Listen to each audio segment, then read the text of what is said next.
Welcome back to Serious Spoilers. Today I will share a war action movie from 2009, titled Inglourious Basterds. Spoilers ahead. Chapter 1, Once Upon a Time in Nazi-occupied France. In 1941, Colonel Hans Landa of the Wehrmacht-SS, proudly known as the Jew Hunter, visits French dairy farmer Perrier LaPadite.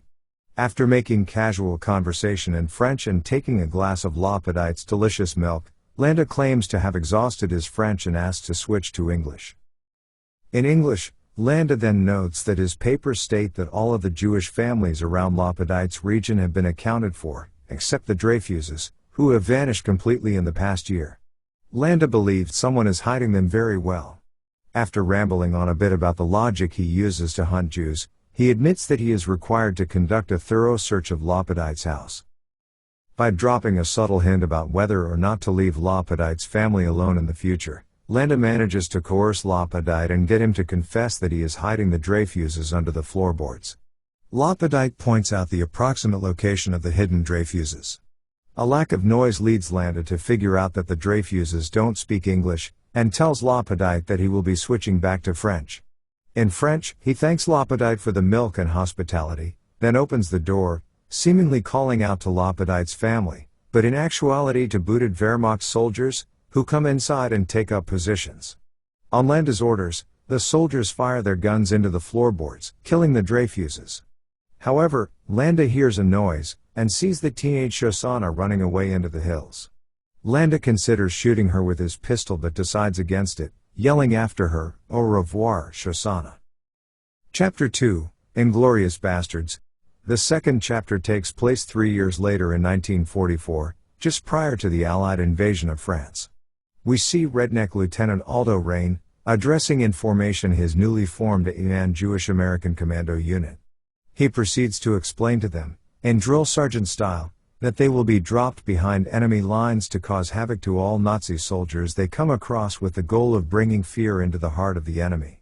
He further explains to them that the normal standards of military conduct will not apply because the Nazis themselves have no humanity and are not deserving of any humanity in return. He mentions that he has Apache blood running through his veins and that each and every one of the men in his command owes him a debt of 100 Nazi scalps. We next cut to a scene showing us the terrible-tempered Adolf Hitler, angrily ridiculing two of his military command for not being able to deal with the bastards, as their activities are demoralizing to his fighting men. Hitler then interviews Private Butz, whose entire patrol was recently ambushed and killed by the bastards, and he was the only survivor. When Hitler asked Butz if they marked him like they did the other survivors, Butz shows him the swastika carved into his forehead. Butz's story is told in flashback. All of the soldiers have already been killed except for 3, Butz, Sergeant Werner Ratman, and a third soldier. Rain has Ratman come forward, and threatens to have him killed if he does not disclose the whereabouts and information on a nearby Nazi patrol. Ratman is adamant that he will not provide information that could possibly harm other German soldiers, and Rain calls for Sergeant Donny Donowitz, known to German soldiers as the Bear Jew, to beat Ratman to death with a baseball bat. Which he proceeds to do, which very much delights all of the bastards. The second survivor is also shot dead in a moment of excitement. Rain then interrogates the non-English speaking Private Butz. Corporal Willem Wickie acts as their interpreter. Utterly demoralized by the beating to death of his sergeant, Private Butz quickly provides the bastards with all they need to know, after which Lieutenant Rain lets Private Butz go, but not before carving a swastika into Butz's forehead with his own customized Bowie knife, as a branding. Swastika carving is Lieutenant Rain's trademark. The scene ends with Donowitz commenting to Rain that he is becoming quite good at carving swastikas. Lieutenant Rain responds, "You know how you get to Carnegie Hall, don't you? Practice." Chapter 3, German Night in Paris. June 1, 1944, Shoshana has assumed the identity of Emmanuelle Mimieux. How she manages to do so is not revealed. She has also become the proprietress of a cinema in downtown Paris, which is chosen by Frederick Zoller, a spotlight-hungry sniper-turned-actor whose exploits are being celebrated in the Nazi propaganda film Stolz der Nation's Pride, as the setting for the film premiere. He is infatuated with Shoshana and convinces Joseph Goebbels to hold the premiere in her cinema. Shoshana, however, does not reciprocate Zoller's feelings. Shosanna realizes that the presence of so many high-ranking Nazi officials and officers provides an excellent opportunity for revenge. She resolves to burn down the cinema using the massive quantities of flammable nitrate film she holds in storage during the premiere because nitrate film burns 3 times faster than paper, and is cheaper than buying lots of explosives. The English narrator tells us that the flammability of nitrate film was such so that you couldn't even take a reel on a bus, and she and her lover Marcel re-edit the 4th reel of Stoll's Dare Nation. Chapter 4, Operation Kino. In the meantime, the British have also learned of the Nazi leadership's plan to attend the premiere and dispatch a British officer, Lieutenant Archie Hickox, to Paris to lead Operation Kino, an attack on the cinema with the aid of the Bastards and a German double agent, an actress by the name of Brigitte von Hammersmark. Hickox meets with General Ed Fenech and Winston Churchill and is chosen for the mission based on his expertise of German filmmakers. Brigitte von Hammersmark arranges to meet Hickox and 2 of the Bastards, Wiki and the psychotic Hugo Stiglitz, who defected from the Germans after killing 13 Gestapo in violent ways, in the basement of a French tavern to arrange their plans. The only problem is that the night of the rendezvous is also the occasion of a German staff sergeant named Wilhelm celebrating the birth of his son with his soldier comrades. One of the German soldiers present strikes up a conversation with Hickox and notices that his accent is odd. An SS major, Dieter Hellstrom, who is in the tavern as well, also notices the odd accent. Hellstrom joins Hickox and von Hammersmark and plays 1 round of a guessing game with them. He offers to buy the table a round of drinks. Unfortunately, Hickox betrays himself when he gives the wrong 3-fingered order for whiskey. Holding up his ring, middle, and pointer fingers instead of his thumb, pointer finger, and middle finger. And the SS officer recognizes their deception. Hickox, Wiki, Stiglitz, and all of the Germans, as well as the French tavern owner, subsequently kill each other in the resulting 15-second shootout. Just then, Rain and several of the Bastards arrive, and a standoff ensures between them and Wilhelm. After Wilhelm agrees to surrender to the Bastards, Brigitte retrieves Hickox's pistol and fires 4 shots at Wilhelm, killing him because Wilhelm had learned that Brigitte was working for the enemy. The wounded Brigitte allows herself to be captured by Rain and the Bastards.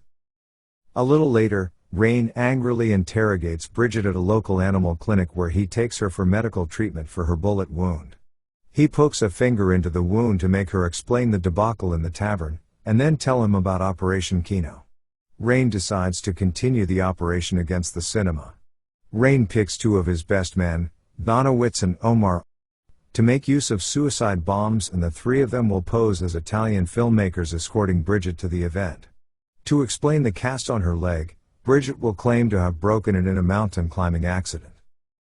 Colonel Landa, who is now an SD officer, investigates the carnage at the French pub and finds one of Brigitte von Hammersmark's shoes left behind and also an autographed napkin which Brigitte had signed for Wilhelm's son, realizing that she was there and may have been wounded.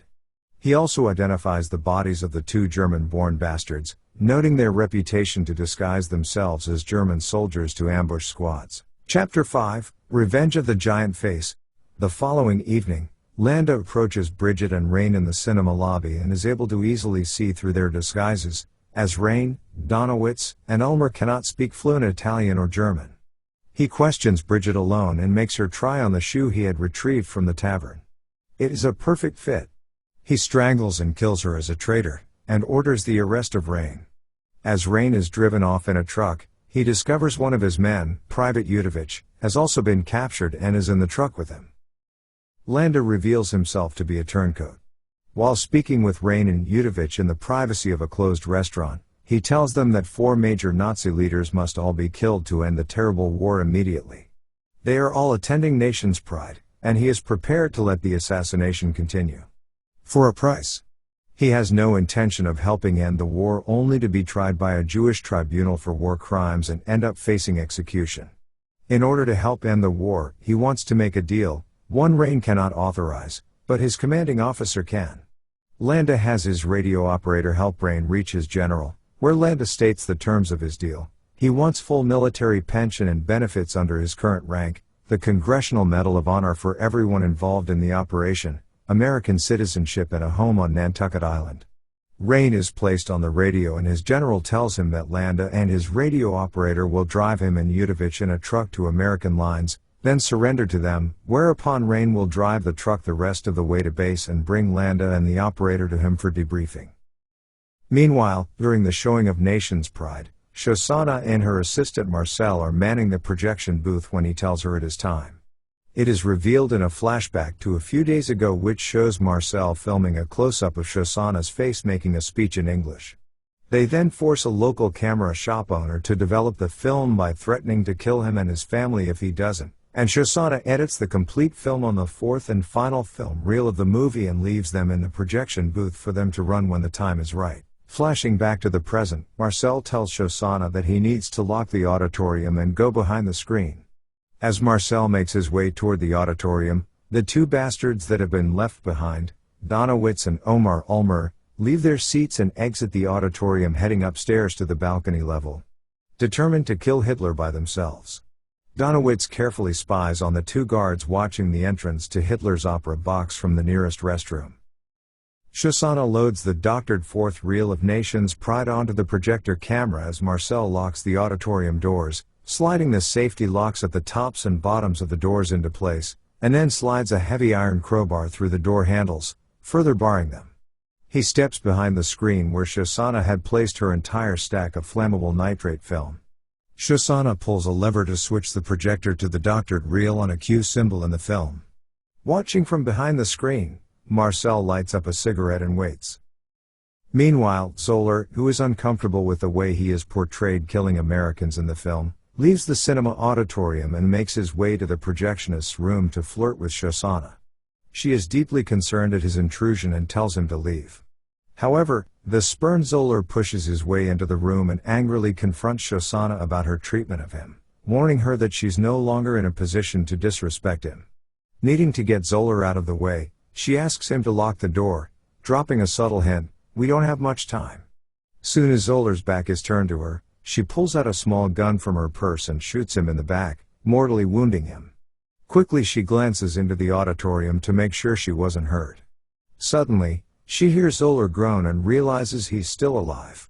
In an apparent moment of pity, she turns him over, and he shoots her to death before he succumbs to his wounds. At the same time, Donowitz and Ulmer are preparing their ambush to take out the opera box guards. Donowitz disguises himself as a waiter delivering a glass of champagne. The ambush goes off without a hitch and they kill both guards and then steal their machine guns. Meanwhile, we see Hitler greatly enjoying the battle scene in the movie, where Zoller is taking out numerous American soldiers by himself. But his joy comes to a quick end when Zoller's challenge in the movie is answered with a change of Shosanna made to the fourth reel. The large image of Shosanna's face appears on the screen and she tells the audience that they're all going to die, and she is a Jew ready to take revenge. On her cue, Marcel flicks his cigarette into the pile of nitrate film behind the screen, igniting it. The fire bursts through the screen, causing pandemonium in the auditorium. Just then, Donowitz and Ulmer burst into Hitler's box and gun down Hitler, Goebbels' secretary and French translator Francesca Mondino, and the other Nazi leaders. As the cinema is engulfed in flames, Donowitz and Ulmer fire randomly into the crowd below them, who are attempting to flee, but escape is impossible, as the auditorium doors are now locked and barred. Finally, the dynamite that Landa had planted in Hitler's box, as well as the dynamite strapped to the bastard's legs, now goes off. The cinema is destroyed in the subsequent inferno, killing everybody inside. The next day, Landa and his radio operator set off with Rain and Yudovich towards the American lines in Normandy, as part of the deal he had made with Rain's commanding officer. At the American lines, he surrenders to Rain and hands over his gun and sword. Rain orders Yudovich to handcuff Landa, and suddenly shoots the driver dead, ordering Yudovich to scalp him over Landa's outraged protest. Rain reveals that while he appreciates Landa's underhanded deal and all the perks he's secured for himself, he is incensed that on arriving in America, Landa intended to take off his SS uniform and blend into the American populace, with nobody remembering all the heinous deeds he committed as a Nazi officer. Rain plans to remedy that. The film ends with Rain carving a swastika into Landa's forehead and declaring to Yudovich that it may just be his masterpiece. What did you think of the movie? I want to hear your comments below. Thanks everyone for watching. Don't forget to subscribe. Until the next spoiler.